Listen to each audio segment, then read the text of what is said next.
นิสงส์แห่งการถวายเทียนพรรษาหลอดไฟฟ้าและก็ผ้าอาบน้ำฝนและชุดเติมน้ำมันเติมตะเกียงทำให้เกิดปัญญาถึงชาตินี้ชาติหน้าเปรียบเหมือนแสงสว่างแห่งเทียนและหลอดไฟ2ทำให้แสงสว่างสวัยรุ่งเรืองผู้ถวายย่อมทำให้มีความรุ่งเรืองด้วยลาภยศสรรเสริญเจริญ3ทำให้คลี่คลายเรื่องราวต่างๆที่มีปัญหาให้ร้ายกลับกลายเป็นดี4ให้เจริญไปด้วยมิตรบริวารเพราะไม่ได้ทำคนเดียวทำอันยังการกินการทานทำคนเดียวได้ก็มนุษย์สมบัติ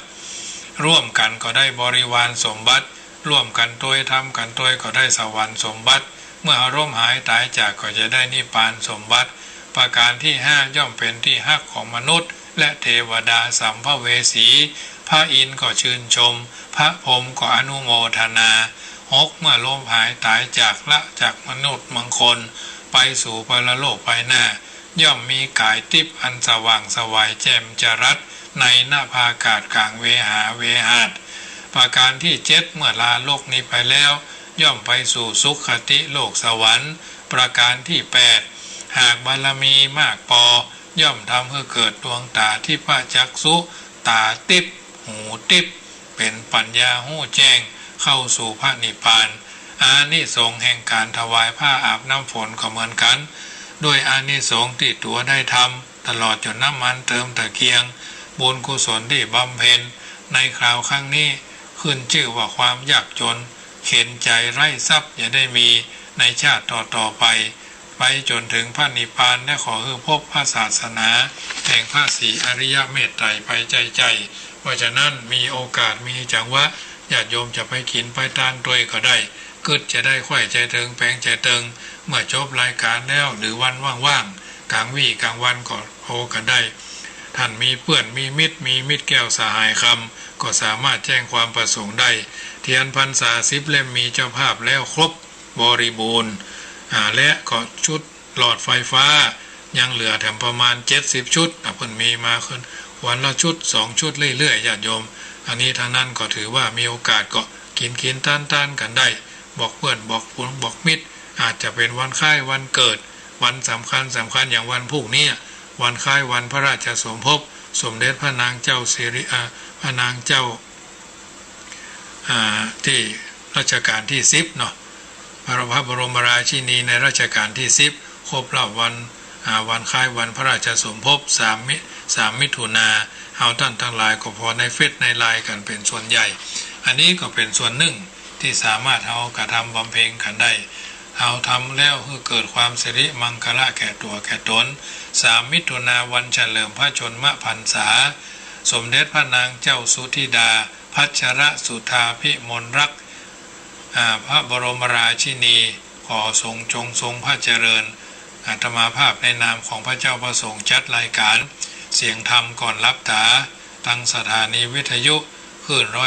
104.50 วิทยุเพื่อการศึกษาพระพุทธศาสนาและวัฒนธรรมถวายพระพรในบรมบพิตรทรงเจริญโดยพระราชสิริสวัสดิ์พิพัฒนมงคลเป็นที่หมายปองของคนที่ใกล้ชิดหันแล้วก็มีความเกรงขาม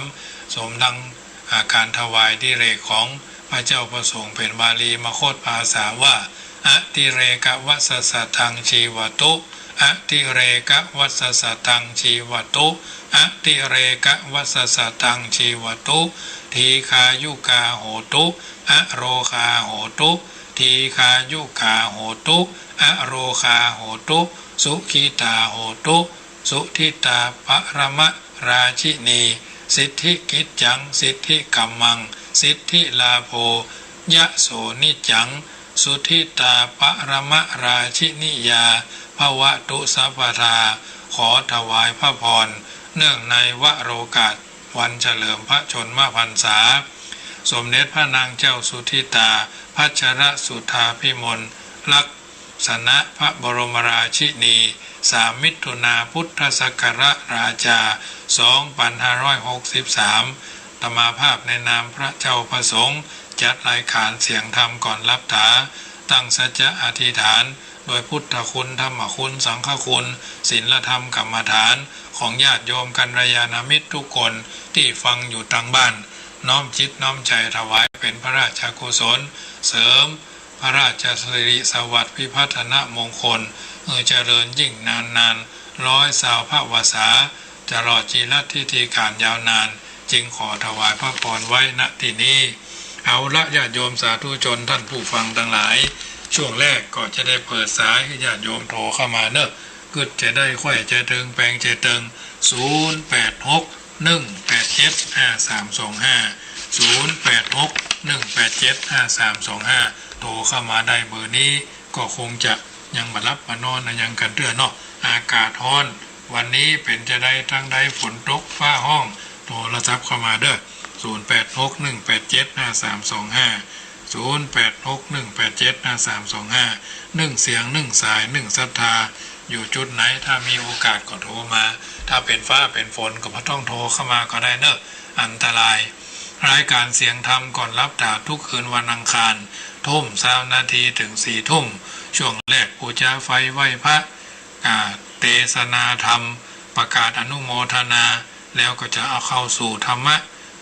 ก่อนจะจบรายการแห่งครึ่งชั่วโมงจะได้พาญาติโยมสวดมนต์ไหว้พระแล้วก็แผ่เมตตาหยาดน้ำเมียดหมายตาลปันศีลปันปอนเพื่อญาติโยมสาธุชนได้อยู่เย็นเป็นสุขร่วมหน้ากันเท่าหน้าเพราะฉะนั้นรายการเสียงธรรม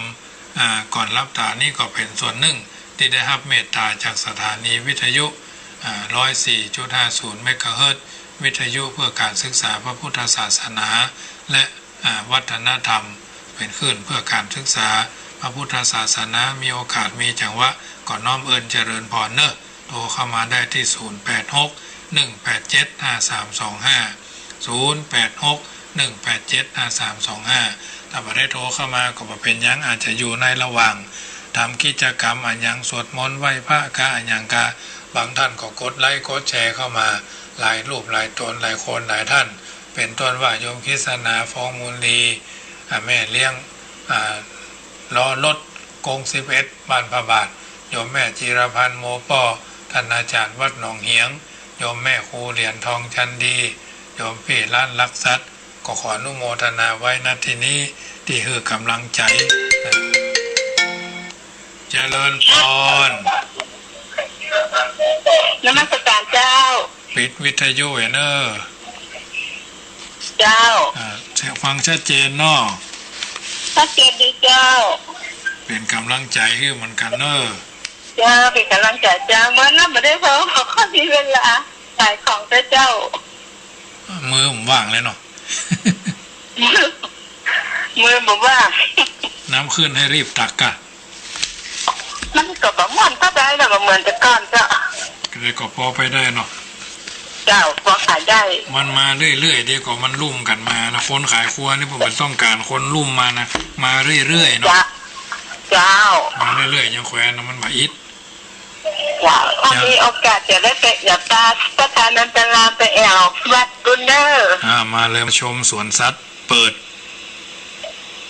เจ้าโมทนาแม่บ้านชัยสถานเนอร์นันตารามเจ้านมัสการเจ้าเจริญพรวัดจังกำมีสวนสัตว์เปิดเจริญพรบ้านแม่แต่เจ้าหายไปเมินแต่นี่ว่าลืมกลับไปละกันได้กันเลยนะอาจารย์ฟัง96อยู่ก่อวันเดี๋ยวเพิ่นเอาหล่นใหม่มาออกเนาะอาตมาออกวันศุกร์เนี่ย8 โมงเจ้าถึง9 โมงวันศุกร์กับเมื่อวันกะเมื่อวัน8 โมงเมื่อเจ้าถึง9 โมง104นี่มีทุก104นี่มีทุกวันโอ้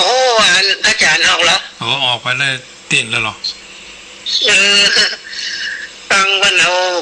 ตังเรียงมาจากวัดสายหินวัดนี่ร้อนอ่ะวัดมันติงกันออกเนาะหลายวัดหลายว่าสหสเพหรอเจ้าให้นิคมวัดไม่ได้เอาแล้วเนาะนิคมอ่ะเพิ่นปรับผังใหม่ก็จะได้กันมั่วเนอะเพิ่นเมื่อคืนก็ไม่ได้เมื่อวันก็ไม่ได้เนาะไม่ได้สักนะฟังเวลาใดก็มันไม่ได้เนาะเพิ่นจัด104ก็ไปเดียวถ้าแต่ตี 3 ตี 4อ่ะเจ้าเพิ่นจัด104แล้ว104เมื่อวันมันไม่ได้ยินนะเจ้ากระล่างว่าแม่อยู่ลูกกระล่างแล้วนะ มันเมื่อคืนเมื่อเช้าได้ยินแต่3 โมงนะถ้าลมแล้วก็เล่าได้ยินแล้วมันเป็นบ้านไม้ตะบนได้ยินนะลูกมันเป็นบ้านมันเป็นตะไฟแล้วมันตามตะไฟหินอ่ะได้ยินทั้งหมดเจ้าก่อนอู้ถึงต้องไหลหาทั้งฟังทั้งเฟซทั้งไลน์ก็ได้เจ้าที่เจ้ากบมันเปิดไปน่ะจ้ะอย่างก็เปิดมันฟังที่ไหนน่ะในโทรศัพท์นะเจ้าในโทรศัพท์ได้ยินอยู่เนาะโทรศัพท์เครื่องนี่นะแล้วทีนี้อาจารย์มาเปิดสายเปิดสายแล้วเจ้าก็เลยปิดแล้วก็เลยโทรนะเจ้าวิทยุครับมาได้เมื่อคืนน่ะได้จ้ะได้อยู่เนาะเจ้าลองเปิดพอพระอาจารย์มาได้มีละอาจารย์อ้วนเนาะในพอในอันนี้กะพอในในโทรศัพท์นะเจ้าโทรศัพท์ควายอ้วนเนาะควายยาวจุโรจะได้นะอย่ามายาวพระอาจารย์ไปซื้อที่ไหนควายอย่ามายาวเนาะเพราะว่ามันตายใกล้ละมันเป็นหูภาพมาได้ไปมีควายยาวกับพ่อหญ้าเนี่ยมาเลี้ยงมันก็คือแม่ควายก็อย่ามายาวแต่ยาวว่ะใช่แล้วเอาไปเลี้ยงมันไหวเอาไปเอาคืนพวกอะหญ้าจะได้ไม่แพ้เนาะจะได้กินที่เพียกลางก่อนเจ้าเป็นกำลังใจแม่เนอะเจ้าแล้วว่าถ้ามีโอกาสว่ามันถ้าโควิดหายไว้แม่จะไปดอนน้อยจะเลิกไปแม่แต่มันใกล้ๆนะเนาะเจ้าใกล้ๆคนละหลายต้งเจ้าโมทนาเนอะเดี๋ยวอันนี้ต้นท้ายมันมาได้ยินแหละอย่างสัตย์นิรันดร์นะขึ้นมาบนบ้านก็ไม่ได้ยินนะเมื่อคืนนี่ได้ยินถ้าเมื่อวันมันบอกว่าได้ยินนะขึ้นมันออกหนักเนาะเจ้าขึ้นจนออกเมื่อวันมีทุกวันนะเจ้ามัน9 โมงอะเจ้าสัตย์นิรันดร์นะเจ้ามันขึ้นมาเปิดก็จะไม่ได้ยินก็จะแทรกไม่ได้ยินนะลงไปล่างท้ายมีคำแล้วจ้ะสัตย์นิรันดร์นะที่จังเปิดนี่นะเจ้าเดี๋ยวมีทุกวันจะเปิดออกทุกวันน่ะมันไม่ได้ยินน่ะเดี๋ยวมันก็ส่งมาให้พอนะส่งมันก็ส่งแล้วนี่เขาจะส่งภาพนะเนาะที่มันจะออกนั่นนะโมทนาแม่เนอะมีสายเข้ามาเจ้าแม่สาวนะเจ้าน้องเบี้ยวไม่สาอาจารย์ถ้ามหาปฏิครับผมฟังเข้าใจดีนอวันนี้ฟังอยู่วันนี้ฟังแต่ฟังอาจารย์ทุกวันเลยเนอะคือวันทีนะวันนี้ใครรับกันวะเนี่ยเดินที่เนี่ยเดินเนี่ยได้ยินเสียงอาจารย์แล้วก็ฟังเนี่ยนะกี่จันครับวันศุกร์ไปห้องเพลงนะไปการประตูเชียงใหม่วันศุกร์เจ้าแม่น้อยหลังการประตูเชียงใหม่เพิ่นบอกว่าเพิ่นก็ฟังพระมหาเนอะคนเมืองตื่นนะโอ้โหนะมันอยู่หลังการประตูเชียงใหม่ครับแฟนครับไม่ปรากฏตัวหน่อมได้โทรเนาะครับแล้วเปิ้ลได้โทรว่าเลยว่าไม่โทรหาเปิ้ลก็ได้เนอะอย่างเงี้ยครับถ้าโทรได้โทรเด้ออย่างเงี้ยนี่เบอร์เปิ้ลไปละเบอร์อาจารย์เนี่ยครับใครจะโทรเข้ามาหาก็โทรได้0861875325เนาะนั่นเลยแต่เมื่อคืนจะโทรหาก็ถ้าหลัง4 ทุ่มไปแล้วนี่อาตมาได้ฮับนะเพราะว่าเข้าสู่นิทานละเพราะว่ามันช่วงมันเป็นช่วงสักวัดแล้วเนาะถ้าจะโทรกำลังใจให้อาจารย์เนอะเหมือนกันเนอะไว้ตาครับเจริญพรน้องเบี้ยวผู้พิการสายตาพี่นานสารพีโทรเข้ามาได้เนอะอันไผ่โอนเข้ามาหมู่หุ้นนอก 1,600 บาทนะ20:22นะขอเมตตาแจ้งด้วยเนอะหรือบอกคือเป็นการส่วนตัวก็ได้เจริญพรพี่นานสารพีนักบินเก่าครับเทพไตรไวสาท่านพระคุณเจ้าครับ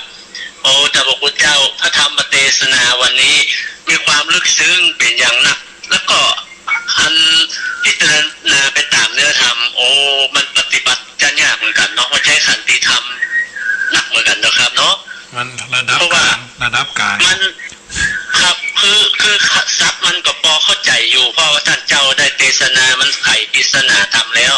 แต่การปฏิบัติมันต้องใช้ขันติธรรมสูงอย่างอวิชชาเนี่ยความบ่รู้เนี่ยมันมีทั้งบ่รู้ในกองกิเลสบ่รู้ทางอริยมรรคโดยบ่รู้ทาง โรคสมุนไพรนี่โรคมากอย่างนะครับเราต้องปฏิบัติไปขั้นของมันนะครับเนาะก็มันมีระดับกลางถ้าระดับต่ำก็งงอยู่ครับแต่ว่าที่ท่านพระคุณเจ้าอธิบายตะกี้ก็เข้าใจได้ว่าการปฏิบัติมันนี่มันก็ต้องใช้ความเพียรเหมือนกันนะครับที่จะได้จะการเข้าสู่ถึงมรรคถึงผลนะครับเนาะครับแต่ก็พอดีครับเป็นคติธรรมเตือนใจเพราะเป็นไขปริศนาธรรมละมันเป็นธรรมที่นักปราชญ์เป็นท่านผู้รู้ที่เป็นรจนาญาณสัมปันโนเนี่ยครับเป็นแต่งแม่ก็ครับครูบาใจเนี่ยครูบาใจญาณวิชโยเนี่ยครับปัญหาสีนอยนะครับปัญหาสีนอแต่ทำเนื้อทำอย่างเปิดจ้าดีครับผมจะซื้อมาไว้นั่นด้วยครับขอการละมัสการนะครับท่านหลวงปู่เจ้าพี่นานสารปีนะครับโยมพ่อแม่ริมแฟนพันธุ์แท้ละมัสการก็แฟนพันธุ์แท้ก็เปิดรับละกันละก้ายมันรับเนี่ยครับผมนอนดึกครับผมนอนดึกแต่เป็นรักฟังกันอยู่เนาะรักฟังรักอย่างเงี้ยครับฟังรายการเนี่ยธรรมะเนี่ยม่วนขนาดเลยครับเป็นกำลังใจให้พ่อเนอผมก็เป็นกำลังใจให้ท่านนะครับเหมือนกันเนาะโมทนาการนะครับโมทนาพ่อแม่ริมเนาะญาติโยมสาธุชนยังทำ3 นาทีเนอะจะเปิดสายรับสายจากญาติโยม0861875325กึดจะได้ค่อยใจตึงแปลงใจตึงมีโอกาสก็โทรหน้าใหม่มันมีคนกว่าเพิ่นได้ยินเสียงก็โทรศัพท์ส่วนตัวก็ได้เวลาว่างจากภาระธุระใครเป็นเจ้าภาพเทียนวาสาสักชุด1เทียนอันชุดหลอดไฟฟ้าสักชุด1ผ้าอาบน้ำฝนน้ำมันเติมตะเกียงสักชุด1บอกพี่บอกน้องบอกเพื่อนบอกฝูง1 ปีก็มี1 เตื้ออาตมาภาพเป็นผู้เชิญชวน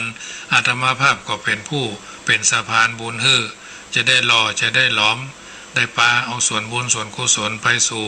ที่เขาจะไปถวายวันที่6ที่5ที่6น่าจะเดินทางไปวัดที่จะได้ไปถวายแล้วก็จะได้มีโอกาสไปแล้วไปได้อาหารใจอาหารกายตาก็ได้หันได้ไปพอบ้านเปิดเมืองเปิดว่าเปิ่นเป็นจะได้บ้านเฮาเมืองเฮาเป็นจะได้เปิ่นห้องว่ากรรมที่มันบ่สุภาพอาจจะแฝงด้วยเพราะว่าลวกอยู่ที่เก่าบ่ต้องง่าวเตียวตางลวกอยู่คนเดียวบ่ต้องง่าวเป็นหมู่นี่นะอันนี้เป็นกรรมปริศนาเนอะบ่ได้มีเจตนาจะว่าคือคนใดไผผู้หนึ่งเป็นกรรมที่เฮาต้องอัดตีขึ้นมันแต่ว่าเฮาบ่ไปถ้าเฮาคิดจะไปมันถึงได้ไปถ้าเฮาคิดบ่ไปมันถึงบ่ได้ไปเพราะอย่างเพราะเฮาบ่ไปไงก้าวเฮาบ่เท้าเฮาบ่ก้าวหัวเฮาบ่คิดมือเฮาบ่ยิบบ่กำเฮาก็บ่ไปเมื่อเฮายังไปได้เฮาก็บ่ไปเมื่อเฮายังกินได้เฮาก็บ่กินเมื่อเฮายังพักได้เฮาก็บ่พักเนี่ยมันก็เลยบ่ได้สักอย่างคนเฮาเพิ่นว่าเวลาอายุ50 ปีเปรียบเหมือนบ่าย3 โมง60 ปีก็4 โมง70 ปีก็5 โมง80 ปีก็6 โมง90 ปีก็ทุ่มปลายทุ่มไปถ้าบ่มีไฟฟ้าบ่มีแสงเทียนแสงไฟสอดส่องเข้าไปทางหน้าเฮาก็งมๆซวมเฮาท่านทั้งหลายก็เหมือนกันมืดทะมนอนตะการบ่ใช่ว่าเป็นตู้เจ้าแล้วจะมีบุญบารมีเก่านะเฮาต้องสร้างบุญสร้างบารมีเช่นเดียวกันพระพุทธเจ้าแม้ตรัสรู้เป็นอนุตตรสัมมาสัมโพธิญาณก็ยังสั่งสอนเวนยสัตว์ทุกเจ้าพระพุทธองค์ก็ยังมีโอกาสได้นายคนนั้นสัตว์ตัวนี้พระองค์นั้นยายคนนี้เขาจะได้อยู่ในข่ายคือพยานเฮาท่านทั้งหลายก็เหมือนกันบางทีอาจจะมีเปื้อนมิตรแก้วสหายคำบ้านใกล้เฮือนเคียงสู้เธอสหายคุณกอคุณขอไปขีนไปตานด้วยกันบ่เปิ่นประกาศวิทยุวัดจังกำหรือวัดอื่นๆเปิ่นตานเตียนกันตานวัดใกล้บ้านก็ดีเฮาได้ไปเฮาก็ถวายไปทุกบาททุกสตางค์เป็นเงินน้ำหยาดเปิ่นเฮาว่าเป็นเกินน้ำหยาดท่านทั้งหลายบ่ต้องกลัวมันจะสูญจะหายแม้บ่ได้ไปก็ฝากกินฝากทานกันได้อาตมาภาพก็เป็นสะพานบุญให้ทุกท่านทุกสิ่งทุกอย่างเฮามีความบริสุทธิ์ใจในการที่จะไปกินไปทานดีจริงอยู่ อยู่ที่วัดก็มีคนมาตานตมาภาคก็เก็บรวบรวมกันไว้เทียนพรรษามันมากมันเยอะมันเกินพอดีก็เอาไปถวายมาทุกปีอันดับแรกนี่อาจจะอึดอัดตะคิดตะขวงในการที่จะกินจะทานเอาต่อไปนี่เราเข้าใจละอย่างง่ายๆยาวเป็นละอ่อนนะไปโรงเรียนวันแรกนะอุ้ยเป็นตะคิดตะขวงนั่งในก็กลัวเสื้อผ้าจะเปื้อนใส่ผ้าเสื้อสีขาวไปกลัวพ่อจะเดือดแม่จะเดือดอาจารย์เนี่ยยังสมุดใหม่จะเขียนก็กลัวมันเปื้อนเนี่ยเอาเข้าเกยไปเกยมามันก็เลยคล่องตัวละเกิดความชำนิชำนาญขีดเส้นใต้ไม่บรรทัดเปิดห้องไหวยางลบดินสอหรือปิดเนาะไปเขียนไปขีดใหม่ๆก็ใหม่ครบอยู่เอาเข้าเล่นกันโยนกันยู่กันไปยู่กันมาแถวเลี้ยงหนึ่งบางทีก็กระดุมเสื้อรุดบางทีก็ซิปแตกบางทีก็หูกางเกงดึงกันไปได้ก็มาใส่เข็มขัดหูข้ามหูห้องอะไรอย่างห้องเนี่ยถุงเท้าถุงตีนรองเท้าเกิบเนาะบาครบยังหายอันนี้หายแม่เดือดจะไปโรงเรียนวันเสาร์วันติดบาเนี่ยบาเสื้อบาซักบาสวยบาล่างบาคัดสีจะวีวันเอาเข้าพ่อแม่เดือดเนี่ยมันต้องฝึกต้องหัดคุกคลักเป็นเรื่องธรรมดาถ้าเอาชำนิชำนาญพอขึ้นป.2 เริ่มตั้งตัวแล้วเพื่อนห้องว่าเหมือนเครื่องบินขึ้นนะญาติโยมพอดอกพายุหัวสนามมาถึงผู้บอกว่ามันจะตั้งลำมันจะตกหลุมอากาศวับวิววิวอาตมาภาพขึ้นเครื่องบินใหม่ๆนึกถึงครูบาอาจารย์หรือท่านผู้รู้เพิ่นบอกว่าขึ้นเครื่องบินนี่นะมันจะตกหลุมอากาศตกอย่างอันตกอย่างนี้เขาก็ยังไม่ได้สัมผัสด้วยตัวเขาเถอะขึ้นเครื่องบินนะขึ้นครั้งแรกถ้ามันขึ้นไปแล้วบางคนบอกว่ามันถึงตายเมื่อไหร่มันว่านะปากเหมือนดีนี่เนาะจะขึ้นในใจมันถึงลอยแล้วหรอขึ้นตามได้ยังบัดได้บัดได้ลงรันเวย์เลยนะบัดได้ลงสนามบินนั่นสนามนี้แสดงว่าเขาลอยอยู่บนอากาศศูนย์นะมันเป็นศูนย์นะตามได้ยังบัดลงแต่สนามบินปุ๊บก็ยังบัดแน่เลยนะยังบัดจอดสนิทนะถ้าจอดสนิทปุ๊บบัดตูเปิดนะแสดงว่าเรายังรอดนะอันนี้เป็นความคิดที่ยาวๆความคิดยาวสาวกว้างนำมากล่าวนำมาอู้นำมาอธิบายหลายรสหลายชาติรายการนี้จึงเป็นรายการเสียงธรรมก่อนรับตาท่านทั้งหลายก็เหมือนกันตั้งแต่6 โมงเช้ามาถึง6 โมงแรงของวันนี้จาก6 โมงแรงมาถึงทุ่มจากทุ่มมาถึง2 ทุ่ม2 ทุ่มมาถึง2 ทุ่มเกิงเฮาพิจารณาหรือไม่ว่าเฮาทำมันอย่างไว้วันนี้การงานอันใดนักอันใดดีนักอันใดดีน้อยเจอเพื่อนร่วมงานว่าพ่องโดนนินทาว่าให้พ่องโดนเจ้านายดุพ่องถูกทำหั่นทำนี่หรือไปเวรขวายก็เข้าเวรขวายเข้าเวรดึกหรือทำอย่างลุดเสียหายทำมาได้ตามเป้ามีการประชุมต้องใจหัวคิดต้องใจเท้าเดินต้องใจมือกำคำดูเพราะฉะนั้นต้องมีหลักการหลักเกณฑ์หลักแหล่งหลักธรรมมีการปรับเปลี่ยนปรับปรุงเปลี่ยนแปลงแก้ไขการดำเนินชีวิตของเราทุกคนถ้าอยู่เฉยๆปล่อยว่างเปล่าไปวันคืนล่วงไปเราทำมาอย่างอยู่ถ้าเราทำแล้วเกิดเป็นมังคละก็ทำไปเถอะถ้าทำแล้วบ่เป็นมังคละเราก็ต้องถอยเปิดห้องว่าแคบนักมักคับขยับยากนะบางอย่างมันเปิดห้องว่าอยู่ที่ไหนสุขกายแต่บ่สบายใจก็บ่ต้องไปอยู่บางที่สุขทุกข์กายแต่สบายใจที่ตรงนั้นควรจะอยู่ได้นะมันสบายกายแต่มันทุกข์ใจแล้วก็บ่ควรจะไปอยู่เพราะใจเป็นนายใจเป็นหัวหน้าใจเป็นผู้นำถ้าใจเขาบ่ม่วนแล้วก็อยู่ไหนมันก็ถึงบ่ม่วนใจอันนี้เป็นเรื่องเสนอญาติโยมสาธุชนได้พิจารณา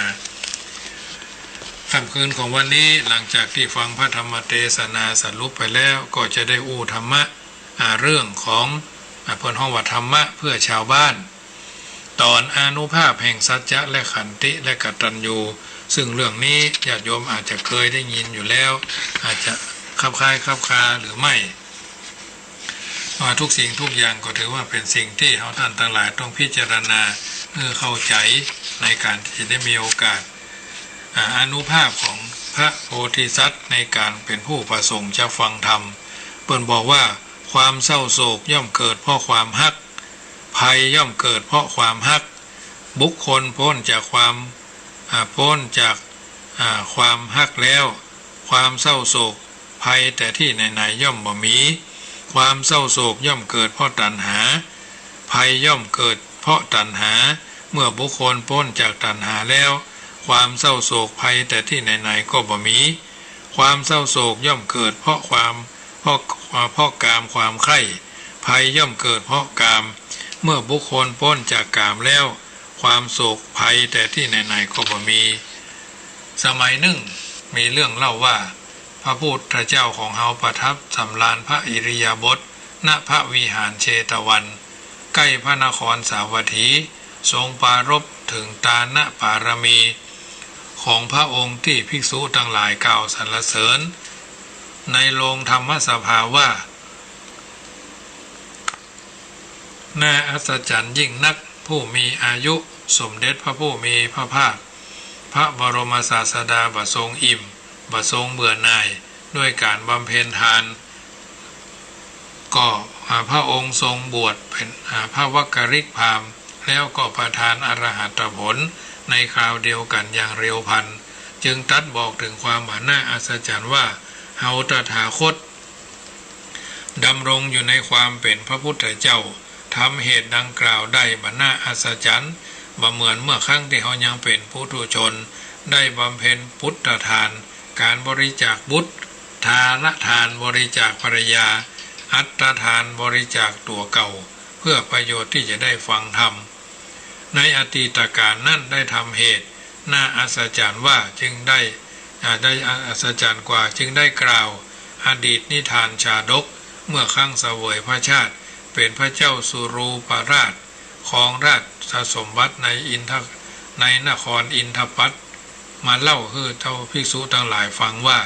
สมัยดึกดำบรรพ์พระเจ้าแผ่นดินพระองค์หนึ่งพระนามว่าสุรูปราชครองราชสมบัติในอินทปัตนครดำรงอยู่ในทศพิธราชธรรมทรงมีพระอิสริยยศสมบูรณ์ด้วยสีราจารวัตรอันงดงามเท้าเธอทรงมีพระมเหสีทรงพระนามว่าสุนทรีราชเทวีและมีพระราชโอรสพระองค์หนึ่งทรงพระนามว่าสุนทรราชกุมารวันหนึ่งพระเจ้าสุรูปราชประทับณปราสาทชั้นบนเสด็จลุกจากพระแท่นสีหสายญาติแท่นพระบรรทมทรงประทับนั่งเจริญกายานุปัสสนาในเวลาเจ้ามืดพันทรงหู้แจ้งถึงความบ่เที่ยงแห่งกายจึงตรัสเป็นภาษิตว่ากายนี้ปรากฏเป็นแสงสว่างคล้ายแสงสว่างของพยับแดดเป็นสิ่งไร้สาระเหมือนต้นกล้วยเป็นที่รวมของนานาตุกเหมือนงบน้ำอ้อยอันบัณฑิตที่เถียนปรากฏเหมือนกับความฝันภัยแต่การตกไปแต่เช้าตรู่ยักมีแน่นอนได้แก่ผลไม้ที่สุกแล้วฉันใดภัยแต่ความตายก็จะมีแน่นอนแก่สัตว์ทั้งหลายผู้เกิดแล้วฉันนั่นเหมือนกันวันและคืนล่วงไปเลยชีวิตของสรรพสัตว์ก็ใกล้ตายเข้าไปทุกทีอายุของสัตว์ผู้จะต้องตายคอยเสี่ยงไปเหมือนน้ำในคลองคอยเหือดแห้งเพราะแสงแดดแผดเผา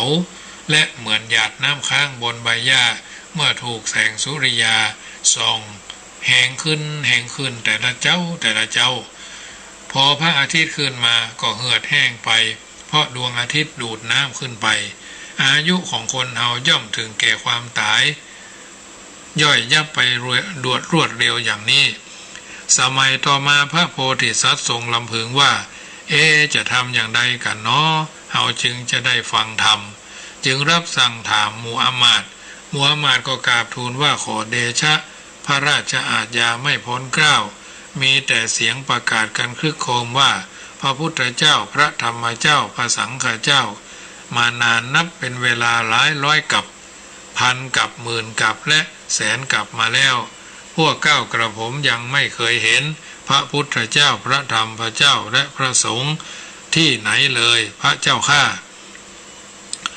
ในกับนี้ก็ไม่มีการะอุบัติขึ้นของพระพุทธเจ้าแล้วใต้ฝ่าละอองธุรีพระบาทจะทรงฟังธรรมได้ที่ไหนเล่า พระเจ้าสุรูปราชโพธิสัตว์ทรงดำริว่าเฮาจะหาอุบายฟังธรรมให้ได้จึงรับสั่งให้มหาดเล็กขนนกขนทองคำสักประมาณ1,000 ตำลึงทองขึ้นบรรทุก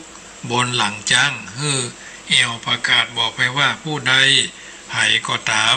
สามารถแสดงธรรมโปรดพระเจ้าแผ่นดินได้จะได้รับทองคำ1,000 ตำลึงหอบแก้วพร้อมกับเข้าภายหลังพระเจ้าแผ่นดินก็จัดงานสมโภชปูจาเป็นการใหญ่มหาดเล็กรับสนองพระบรมราชโองการใส่เกล้าแอวประกาศไปทั่วบ้านทั่วเมือง7 วัน 7 เดือน 7 ปีก็มีผู้ใดสามารถอาสาแสดงธรรมโปรดพระโพธิสัตว์ได้พระโพธิสัตว์สุรูปราชทรงทราบเหตุดังอันเกิดความโทมนัสเสียพระทัยว่าโอ้ยน่าอนาถโลกช่างว่างเปล่าเสียเหลือเกินประทับนั่งพระเศียรคอตกตรอมตรมพระทัยทรงรำพึงว่าโอ้หนอหากแม้นว่าเฮามีบุญแล้วไซขอให้มีผู้มาแสดงธรรมโปรดเตอะคนที่มาแสดงธรรมโปรดเฮาจะต้องการทรัพย์สินสิ่งใดเฮาก็จะมอบเกณฑ์เวรถวายให้หมดว่าจะเป็นมเหสีราชโอรสทาสีทาสาถัดใจยิงถัดใจใจจ้างม้างัวควายเฮาจะคือทุกอย่างที่เขาต้องการจากนั้นก็ทรงรำพันว่าเพื่อประโยชน์ที่จะได้ฟังธรรมเฮาจักฮือบุตรภรรยาแก้วมณีชีวิตของเฮาจักฮือเงินทองทาสทาสีหญิงชายจ้างม้าของที่ควรฮือทั้งหมดตามวิธีแห่งการปูจาธรรมแถมอย่างหนึ่งทรัพย์ราชสมบัติบุตรภรรยาปัจจัยของหาได้ยากแต่พระธรรมของพระพุทธเจ้าทั้งหลายอันฮือความสุขหาได้ยากในโลกเป็นลาภปัจจัยน้อยที่เฮาจะพึงได้ฟังธรรมในวันนี้แท้ที่จริงความเป็นมนุษย์หาได้ยากส่วนสมบัติปัจจัยของหาได้ยากแต่ศรัทธาหาได้ยากยิ่งกว่าแถมยังพระสัทธรรมของพระพุทธเจ้าผู้ทรงชนะมารอันพระพุทธเจ้าทรงแสดงแล้วหาได้ยากแต่พระสัมมาสัมพุทธเจ้าหาได้ยากยิ่งกว่าเมื่อสัตว์ไปบังเกิดในนรกเสียแล้วความสุขจะมีมาแต่ที่ไหนและสัตว์ที่ทำตนเองให้เต็มด้วยความทุกข์มากมายก็ไม่ได้ฟังธรรมแต่ที่ไหนเหมือนกันขณะนั้นพื้นแผ่นดินใหญ่หนาถึง 240,000 โยชนะสะเทือนเรือนลั่นวันไหวเหมือนกับจ้างตกมันแผดเสียงร้องดังลั่นฉะนั้นถึงเขาพระสุเมนโอนเอ็นอ่อนน้อมลงเฉพาะหน้าต่ออินทปัตถนครเหมือนนอหวายที่ถูกไฟลนไผที่กินแกงนอหวายเนาะขมบะขมนี่ก็บ่ต้องอู้ถึงสรรพคุณมันนะเนาะปุ๊ดไปทางเมืองแป้เมืองน่านปุ๊ดไผให้กินนอหวายนะแกงยังท่านแกงยังทุกป้าแกงนอหวายวะปุ๊ดโจะโลอันมันนึงเลือบจะตักไงมันขมญาติโยมเอ๋ยแต่บางคนชอบขมก็พอให้พอดีเนาะแกงนอหวายนี่และฝนลมก็กระนำห่ำร้องบันดาลให้ลูกเห็บตกลงมาสายฟ้าคะนองนอกฤดูกาลก็แรบแปรบแผ่กระจายไปทั่วมหาสมุทรก็กำเริบถี่ฟองระนองระเนือกเทพเจ้าทั้งนั้นปากันสาธุการท้าวสักกะเทวราชก็ตบพระหัตถ์ดังฉาดฉานเสียงโกราหนอึงมีก้องอันเป็นอันเดียวกันมีตั้งแต่มนุษย์จนถึงพรหมโลกภาพของท้าวสักกะเทวราชแสดงอากาศร้อนเกิดมีความอัศจรรย์ในเมืองมนุษย์ขึ้นไปถึงพรหมโลกมาเพราะอานุภาพของพระโพธิสัตว์ที่ประสงค์จะฟังธรรมท้าวสักกะเทวราชทรงรำพึงพระทัยว่าเทวดามนุษย์คนไหนเนาะที่ปูจามารดาโดยชอบตานประพฤติพรหมจรรย์มาทำให้เฮาเคลื่อนจากอาสนะที่นั่งแข็งญาติโยมทั้งหลายราชอาณแข็งกระด้างเป็นหินทรงทราบด้วยทิพเนตรถึงประพฤติเหตุของพระโพธิสัตว์เจ้าจึงทรงดำริว่าพระเจ้าสุรูปราชผู้เป็นนอเนื้อพุทธทางกูลประสงค์จักฟังธรรม อาสนะของเฮาจึงหวั่นไหว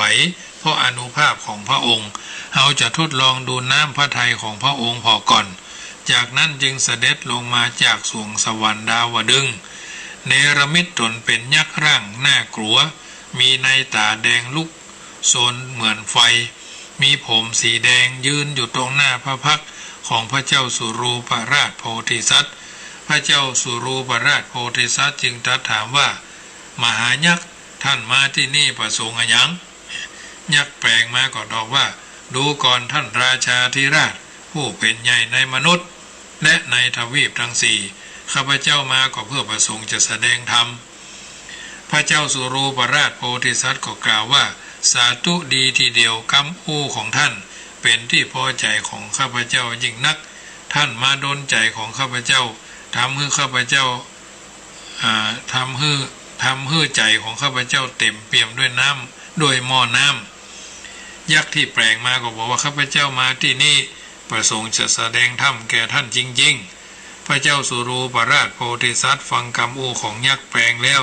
ทรงมีพระทัยยินดีปรีดาปราบปลื้มเหมือนคนยากจนคัดสนทรัพย์มาประสบทรัพย์เหมือนดวงจันทร์ที่ดวงสุริยาจับเหมือนละอ่อนน้อยได้รับชัยชนะในการเล่นทุกชนิดและเหมือนพ่อค้ามาพบสินค้าที่ต้องการพระองค์แทบจะวางถุงทรัพย์ปันถุงไว้ในมือของยักษ์แปลงตรัสว่าสาธุดีแล้วสาธุดีแล้วเจิญท่านแสดงธรรมเตอะทรงเจิญให้ยักษ์แปลงนั่งบนพระแท่นบรรทมตรัสเจิญว่าท่านวุฒิบดีเจิญท่านขึ้นสู่แท่นบรรทมท่านผู้ประเสริฐข้าพเจ้าอ้อนวอนขอให้ท่านอนุเคราะห์ข้าแด่ท่านผู้มีเสียงไพเราะขอท่านได้โปรดแสดงธรรมข้าพเจ้าจะตั้งใจฟังธรรมโดยเคารพยักษ์แปลงทูลว่ามหาราชะเฮามาอย่างคนถูกความหิวกระหายบีบคั้นจึงไม่สามารถแสดงธรรมได้ขอพระองค์ผู้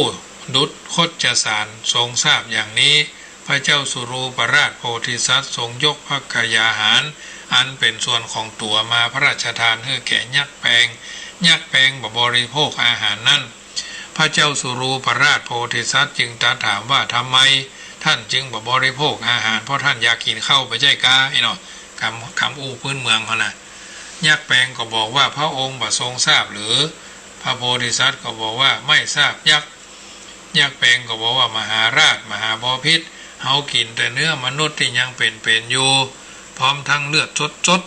ตับไตไส้พุงเมาะขั้วในดิบเมาะหัวไม่มือแดงเนี่ยเฮาเมาะเฮาชอบเนาะถ้าพระองค์จะพระราชทานอนุมนุษย์ก็ยังมีชีวิตข้าพเจ้าเนี่ยนะเฮาจักแสดงธรรมแก่พระองค์พระเจ้าสุรูปราชโพธิสัตว์ว่าดีละยักษ์ท่านจงแสดงธรรมแก่เฮาเตอะเสร็จแล้วเฮาจะถวายตัวให้ท่านกินหัวไม่มือแดงก็เอาตับหวานไส้หวานก็เอาต้นคะนาก็เอาเตอะเฮาถึงเอาให้ท่านเต็มที่จะเอาหูจะเอาตาจะเอาหัวใจม้ามปากมาแก้วเอาไปเตอะเต็มที่เฮาจะฟังธรรมก่อนนี่เนาะขณะนั้นพระนางสุนทรีราชเทวีประทับอยู่ในห้องบรรทมใกล้หันทรงสดับพระดำรัสนั้นจึงทรงดำพึงว่าโอ้เฮาจะช่วยส่งเสริมความปรารถนาของพระสวามีให้สำเร็จจึงเสด็จออกจากห้องบรรทมของพระนางเข้าไปยังห้องของพระเจ้าสุรูปราชกระทำประทักษิณถวายบังคมแล้วกราบทูลว่าขอพระองค์โปรดพระราชทานกระหม่อมฉันแก่ยักษ์ตาพระราชประสงค์เถิดและกราบทูลว่าขอเดชะพระราชอาญามิพ้นเกล้ากระหม่อมฉันเป็นทาสของพระองค์เป็นนายเป็นใหญ่ของกระหม่อมฉันขอโปรดพระราชทานกระหม่อมฉันแก่ยักษ์ตามประสงค์เพราะเหตุแห่งธรรมเถิดพระพุทธเจ้าข้า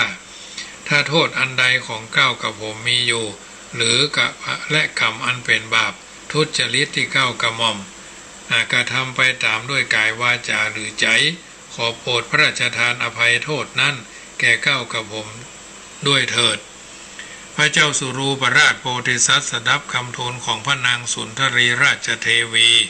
ทรงมีพระทัยของจุมพิษที่พระเศียร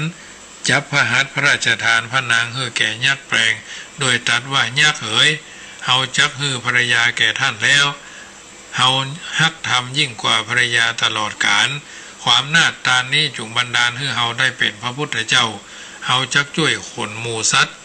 พร้อมทั้งเทวโลกไปข้ามวัฏสงสารเฮาฮือพระเทวีแก่ท่านนี้เพื่อประสงค์จะฟังธรรมของเราได้ตรัสรู้เป็นพระพุทธเจ้าในอนาคตการด้วยเตอะมวลสัตว์พากันมกมุ่นคุ้นคิดอยู่กับราคะโทสะโมหะท่องเที่ยวในเร่ร่อนอยู่ในสังสารวัฏอันยาวนานของเฮาเป็นปัจจัยที่เพิ่งอาศัยของสัตว์ทั้งหลายเพื่อทำลายแม่น้ำคือราคะโทสะโมหะพินาศย่อยยับไปด้วยเตอะยักแปลงรับพลังสุนทรีราชเทวีไว้ใช้ฤทธิ์กำบังร่างพระนางแต่ทำท่าเหมือนดูดกลิ่นโลหิตและเคี้ยวกลิ่นพระนางพระเจ้าสุรูปราชโพธิสัตว์กล่าวกับยักษ์ว่ายักษ์ท่านแสดงธรรมแก่เฮาโดยเร็วพันเตอะยักแปลงตานภรรยาแก่เฮาแต่เฮายังบ่อิ่มถ้าท่านฮือบุตรแก่เฮาจักแสดงธรรมฮือคณะเดียวกันสุนทรราชกุมารได้รับกรรมสดับกรรมของยักษ์ทรงลำพึงว่าพระราชบิดาของเฮาจักพระราชทานเฮาฮือแก่ยักษ์เพื่อประสงค์จักฟังธรรมเฮาก็จะยอมถวายตัวจึงลุกขึ้นเดินเข้าไปเฝ้ากราบทูลว่าพระมหาราชเจ้าสาธุดีแล้วก้าวกับผมก้าวกระหม่อมฉันขอถวายชีวิตของกระหม่อมฉันเพื่อประสงค์ของพระองค์กระหม่อมฉันบ่ได้มีพระทัยหวั่นไหวขอถวายชีวิตนี้สุดแต่พระองค์จะทรงปรารถนาพระเจ้าสุโรปราชโพธิสัตว์ทรงประคองพระสุนทรีราชกุมารสุนทรราชกุมารลูกเบาทรงจุมพิษที่พระเศียรบ่อาจจะกั้นพระอสุชนได้น้ำตาไหลนะทรงจับพระหัตถ์ขวาของพระราชกุมารพางตรัสว่าขอเทพนิกรผู้เจริญทั้งหลายจงดูการบริจาคพุทธทานของเฮานี้โดยอานุภาพแห่งพุทธทานนี้เฮาบ่ได้ปรารถนาสมบัติในประเทศลาชบ่ได้ปรารถนาสวรรค์สมบัติบ่ได้ปรารถนาพระเจ้าจักรพรรดิสมบัติบ่ได้ปรารถนาอินทรสมบัติบ่ได้ปรารถนาพรหมสมบัติบ่ได้ปรารถนาสาวกสมบัติบ่ได้ปรารถนาปัจเจกสมบัติโดยอานุภาพแห่งพุทธทานเนี่ยของเฮาได้เป็นพระพุทธเจ้าในอนาคตการโดยเตอะว่าอันขอเทพเจ้านาคคนทันอสูรมนุษย์ผู้มีฤทธิ์วิทยาธรยักษ์ทุกหมู่ทุกเหล่าจงอนุโมทนาในบุตรทานของเฮาโดยเตอะตัดเสร็จแล้วทรงพระราชทานพระสุนทรราชกุมารแก่ยักษ์แปลงยักษ์แปลงทำทีเหมือนว่าดูดเลือดเคี้ยวกินพระราชกุมารกำบังพระราชกุมารด้วยฤทธิ์เสร็จแล้วก็กล่าวเป็นพระเจ้ากล่าวกับพระเจ้าสุรูปราชว่ามหาราชเฮายังบ่อิ่มท่านคือคนอื่นแค่เฮากินแถมได้ก็พระเจ้าสุรูปราชตรัสว่าสาธุดีแล้วเฮาได้ฟังธรรมจากท่านแล้วจะฮื้อตัวเฮาเป็นอาหารทานแก่ท่านขอท่านได้โปรดแสดงธรรมเฮาเตอะยักษ์แปลงตอบตกลงตามที่ประสงค์พระเจ้าสุรูปราชโพธิสัตว์จึงเจิญยักษ์แปลงฮื้อนั่งณแท่นบรรทมอันประดับประดาตกแต่งเป็นอย่างดียักษ์แปลงจึงทำหรือเท้าสักกะเทวราชเมื่อจะแสดงธรรมตามลีลาของพระพุทธเจ้าจึงกล่าวเป็นคาถาภาษิตว่าเปมะโตชายเตโสโกความเศร้าโศกย่อมเกิดเพราะความรักเปมะโตชายเตพยังภัยย่อมเกิดเพราะความรักเปมะโตวิปปมุตตัสสะเมื่อบุคคลพ้นจากความรักแล้วนัตถิโสโกกุโตพยังความเศร้าโศกแต่ภัยแต่ที่ไหนย่อมไม่มีรัตติยาชายเตโสโกความเศร้าโศกย่อมเกิดเพราะตัณหารัตติยาชายเตพยังภัยย่อมเกิดเพราะตัณหารัตติยาวิปมุตตัสสะเมื่อบุคคลพ้นจากตัณหาแล้วนัตถิโสโกกุโตพยังความเศร้าโศกภัยแต่นี่ไหนก็ไม่มีกามโตชายเตโสโกความโศกเศร้าเพราะเกิดเพราะกามความใคร่กามโตชายเตพยังภัยย่อมเกิดเพราะกามคือความใคร่กามโตวิปมุตตัสสะเมื่อบุคคลพ้นจากกามแล้ว นัตติโสโกกุโตพยังความโศกภัยแต่ที่ไหนๆก็ไม่มีพระเจ้าสุรูปราชโพธิสัตว์ตนนั้นทรงสดับธรรมของยักษ์แปลงเกิดปิติซาบซ่านโสมนัสในพระทัยเป็นอย่างยิ่งได้มอบพระองค์เองเป็นอาหารของยักษ์แปลงเหมือนดั่งก้อนเขละยักษ์แปลงกล่าวสรรเสริญกรรม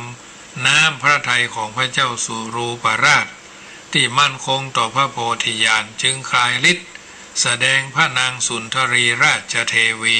และสุนทรราชกุมารปรากฏพร้อมกราบทูลว่าขอทรงทอดพระเนตรพระราชเทวีพระราชกุบุตรของพระองค์พระองค์ทรงประสงค์จะรับคืนหรือไม่พระเจ้าสุรูปราชโพธิสัตว์ทอดพระเนตรฐานพระราชเทวีพระราชบุตรยังมีชีวิตอยู่ทรงยินดีพระทัยต่อไปว่าเราประสงค์ขอรับคืนยักษ์แปลงทรงถวายพระราชเทวีพระราชบุตรคืนแก่พระเจ้าสุรูปราชโพธิสัตว์แล้วคืนร่างกลับเป็นเท้าสักกะเทวราชตามเดิมเสด็จประทับยืนในอากาศรุ่งเรืองดังดวงสุริยาที่ทอแสงอ่อนๆพลางตัดคาถาว่ามหาราชเอามาที่นี่หวังจักทดลองน้ำพระราชฤทัยของพระองค์เต้าอั้นตัดแล้วเสด็จหายวับไปกับสายพระเนตรคือสายตาพระเจ้าสุรูปราชโพธิสัตว์ทรงยินดีปีดาพระหทัยนับแต่การละบัดนี้ทรงบำเพ็ญกุศลมีทานณไมเป็นต้นมาได้ขาดตลอดพระชนมาชีพเมื่อเสด็จสวรรคตและอุบัติในสวรรคโลกสมเด็จพระสัมมาสัมพุทธเจ้าขั้นทรงอาดัมอดีตนิทานมาเล่าเพื่อภิกษุทั้งหลายฟังสุดท้ายได้แสดงอริยสัจสี่ประการพร้อมทั้งตัดสรุปชาดกว่าพระนางสุนทรีราชเทวีครั้งนั้นกับชาติมาเกิดเป็นนางยโสธราพระราชบุตรสุนทรกับชาติมาเกิดเป็นราหุลท้าวสักกะเทวราชกับชาติมาเกิดเป็นอนุรุทธพุทธสาวกมหาชนนิกรกับชาติเป็นพุทธบริษัทพระเจ้าสุรูปราชกับชาติมาเกิดเป็นเฮาผู้ตถาคตอันเนี้ยญาติโยมสาธุชนท่านผู้ฟังทั้งหลายอาตมาภาพได้น้อมนำเอาเรื่องนี้มาสาธยกให้ญาติโยมได้ฟังก็เป็นนิทัศนะอุทาหรณ์แก่การดำเนินชีวิตเอาท่านทั้งหลายเรื่องที่หนึ่งเรื่องที่สองมีธรรมะสำหรับชาวบ้านเปิ่นว่าสำคัญที่ใจฝ่ายชั่วสำคัญที่ใจฝ่ายชั่วจึงมีคำกล่าวเป็นบาลีว่ามโนบุพังคมาธรรมาและจักกังวะหาโตปะทังเป็นปริโยสารว่าธรรมทั้งหลายมีใจเป็นใหญ่มีใจประเสริฐสำเร็จจากใจถ้าคนผู้ใดไปผู้หนึ่งมีใจชั่วแล้วจักอู้ก็ตามจักทำกรรมก็ตามตุกติดตามบุคคลนั้นไปเหมือนล้อหมุนทับรอยเท้าสมัยโบราณเพิ่นถือว่าล้อเนาะเกวียนเนาะ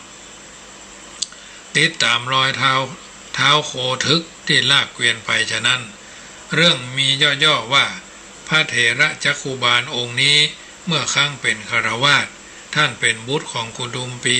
ผู้มีอัญจขินเจ้าเมืองสาวัตถีคนหนึ่งเดิมชื่อว่ามหาบาลมีน้องชายร่วมพ่อเดียวกันคือจุลบาลพ่อแม่ถึงแก่กรรมแล้วมหาบาลผู้เป็นพี่ผู้เป็นอ้ายได้เป็นผู้รับมรดกประคองสมบัติสืบแทนวันหนึ่งนายมหาบาลได้หันพุทธศาสนิกชนถือดอกไม้ธูปเทียนพากันไปฟังธรรมที่วัดเชตวันเกิดความสนใจได้ร่วมไปกับหมู่เขาที่ธรรมสภาวัดเชตวันนายมหาบาลได้โอกาสฟังธรรมของพระพุทธเจ้าเกิดความเลื่อมใสปรารภจะบวชปรารถนาจะบวชภายหลังทราบว่าพระพุทธองค์อนุญาตให้ผู้ที่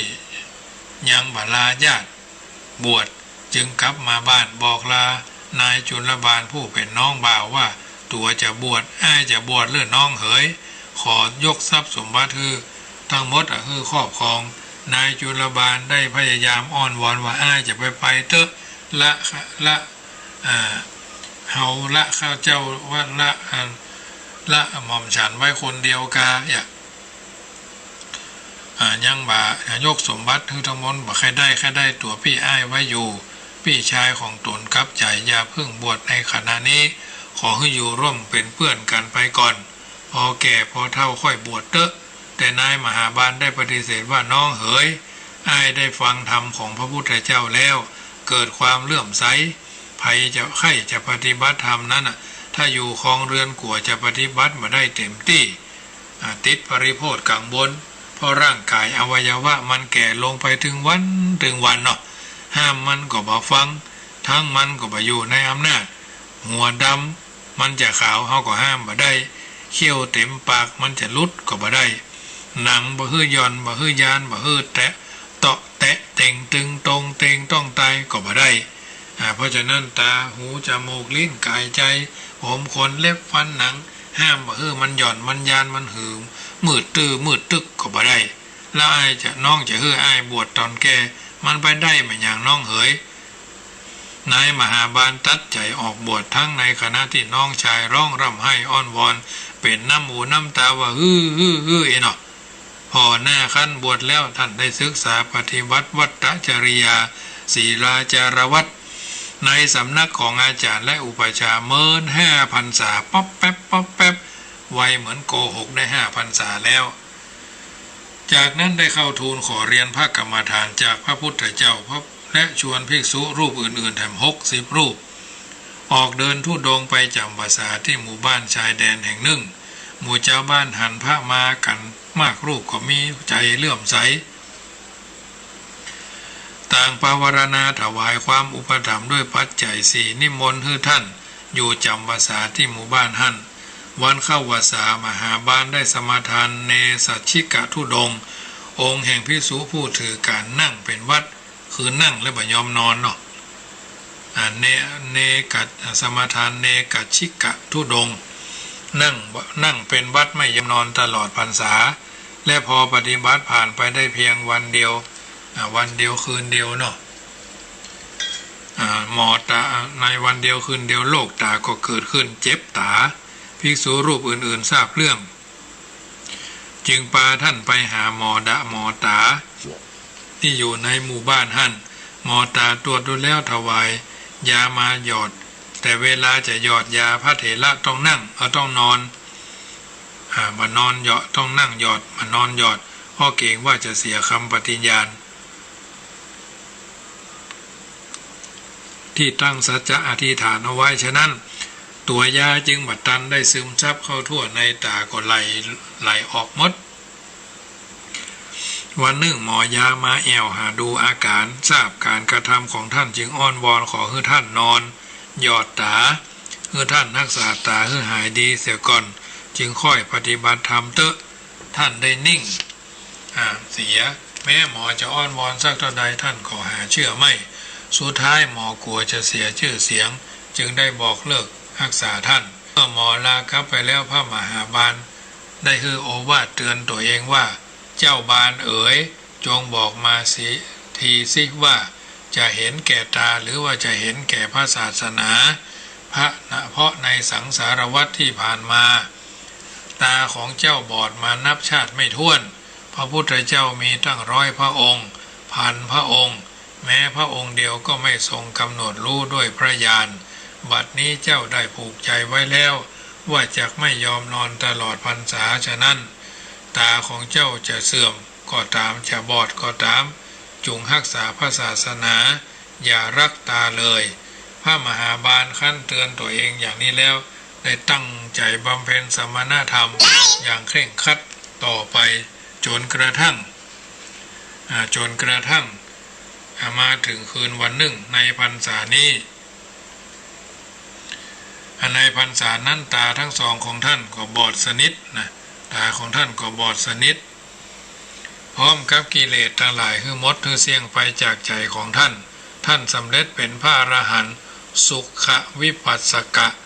แปลว่าสำเร็จพระอรหันต์โดยการเจริญวิปัสสนา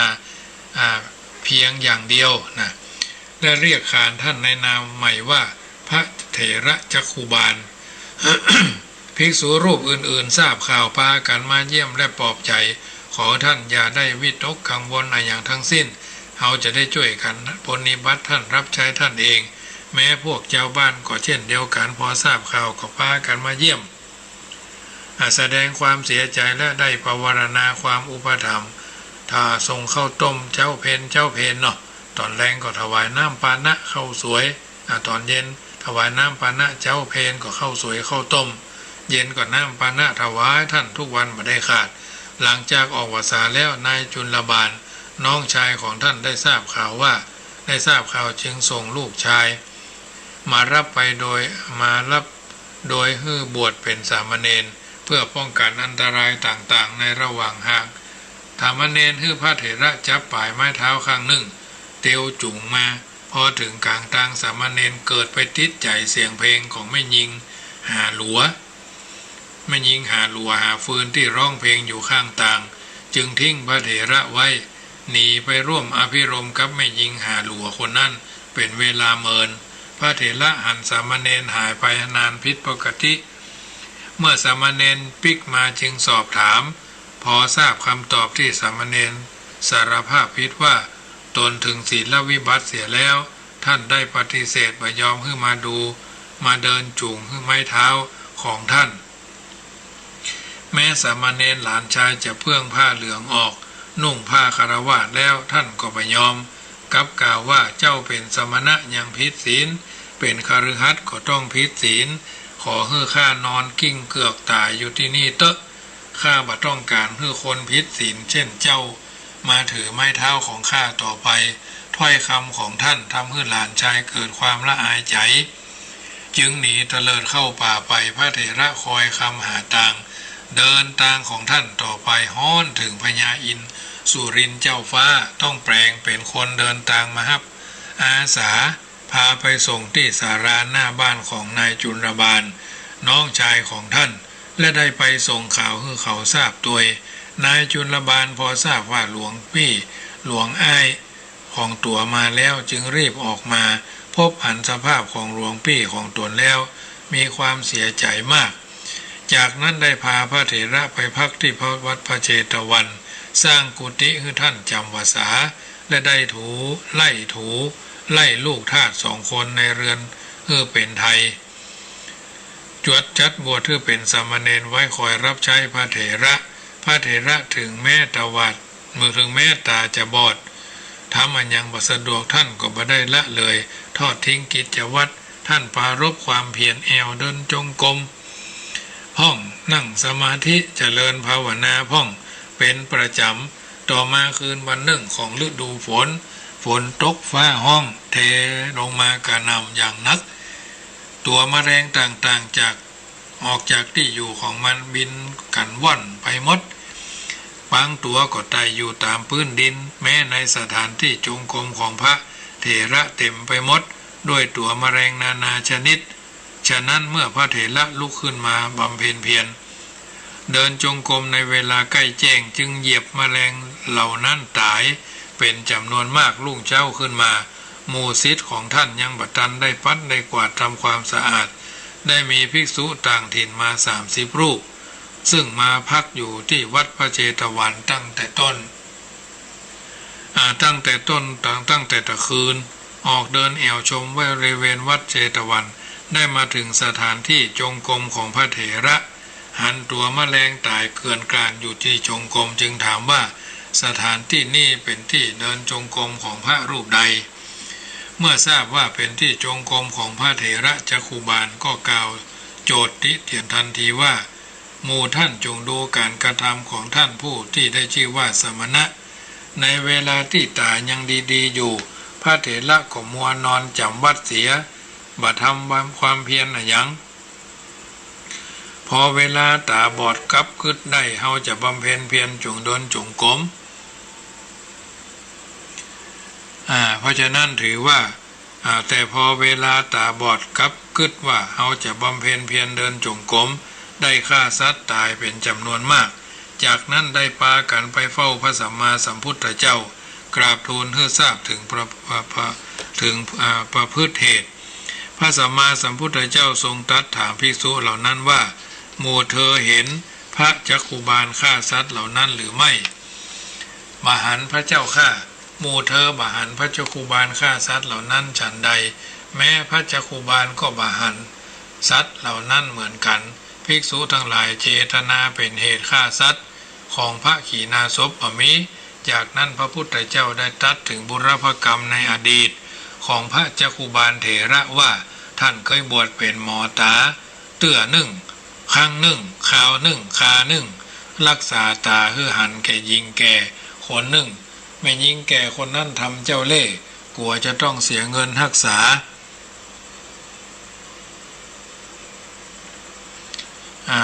ตัวบารักษาเสียเงินค่ารักษาพยาบาลแก่ท่าน